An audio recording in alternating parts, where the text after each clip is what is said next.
बहुत पुराने समय की बात है। एक गांव में दो सहेलियां थीं और दोनों ही इतनी पक्की सहेलियां थीं कि चाहे उन्हें कहीं पर भी जाना हो तो वह दोनों एक साथ ही जाती थीं। लेकिन उन दोनों की ही ना जाने क्यों कई साल बाद भी एक भी संतान नहीं हुई। लेकिन कुछ वर्ष बाद उनमें से एक सहेली को एक लड़का हो गया। तभी उन दोनों में से एक सहेली ने उस बच्चे को गोद में लेकर कहा कि इस बच्चे का पालन पोषण हम दोनों मिलकर ही करेंगे और हम गांव में किसी को भी नहीं बताएंगे कि इस बच्चे की असली माँ कौन है। तो सहेली का दिल रखने के लिए बच्चे की असली माँ उसकी बात पर राजी हो गई और उसने अपने पति को भी इस बात के लिए राजी कर लिया। अब बच्चे का पालन पोषण होने लगा।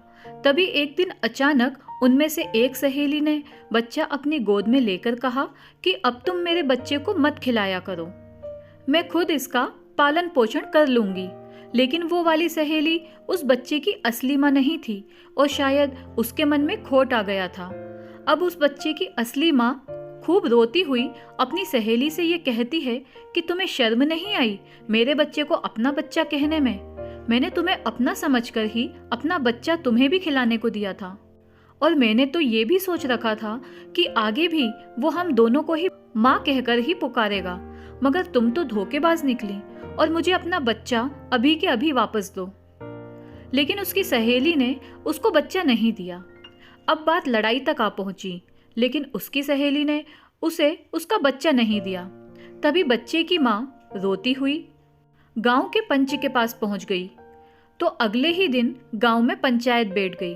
तभी पंचायत के मुखिया ने दोनों ही सहेलियों से बारी बारी से पूछा कि सच सच बता दो कि ये बच्चा किसका है, हम उसे माफ कर देंगे, वरना झूठ बोलने वाले को हम गांव से बाहर निकाल देंगे। लेकिन ये क्या, वह दोनों ही ये बोल रही थी कि ये बच्चा मेरा है। अब पंच बड़े ही धर्म संकट में पड़ गया।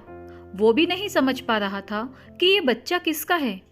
तभी पंच ने एक चाल चली और अचानक उसने गुस्से में किसी आदमी को कहा कि इस बच्चे के 2 टुकड़े करके इन दोनों को दे दिए जाएं। इतना सुनकर बच्चे की असली माँ चिल्ला चिल्ला कर खूब रोने लग गई और रोते हुए वो पंच से ये कहने लगी कि रुको, ऐसा जुर्म मत करो मेरे बच्चे के साथ, ये बच्चा आप इसी को दे दो, लेकिन मेरे इस लाडले बेटे को मारना मत। ये कहकर उस बच्चे की असली माँ घुटने के बल बैठकर खूब ज्यादा रोने लगी। लेकिन उसकी दूसरी सहेली कुछ भी नहीं बोली और वो तो अपनी जिद पर तन कर खड़ी रही। लेकिन शायद यह उसकी जीत नहीं थी, क्योंकि पंचायत का मुखिया तुरंत समझ गया कि कोई भी माँ अपने बच्चे को यूं ही मरते हुए नहीं देख सकती और उस बच्चे की माँ को अपने बच्चे के लिए यूं रोते देखकर तो कोई भी समझ जाता कि बच्चे की असली माँ वही थी। तभी पंचायत के मुखिया ने वह बच्चा उस धोखेबाज सहेली से लेकर उसे उसकी असली माँ को दे दिया और दूसरी सहेली को गांव से निकलने का आदेश दे दिया। लेकिन थोड़ी ही देर में उस बच्चे की माँ से उसकी सहेली ने बहुत रोते हुए माफ़ी मांग ली और उस बच्चे की असली माँ ने न जाने क्यों उसे माफ़ कर दिया। शायद वह एक माँ थी इसीलिए, या वह उसकी एक पक्की सहेली थी इसीलिए। तो ये थी हमारी आज की कहानी। आपको कैसी लगी हमें कमेंट करके ज़रूर बताएं। धन्यवाद।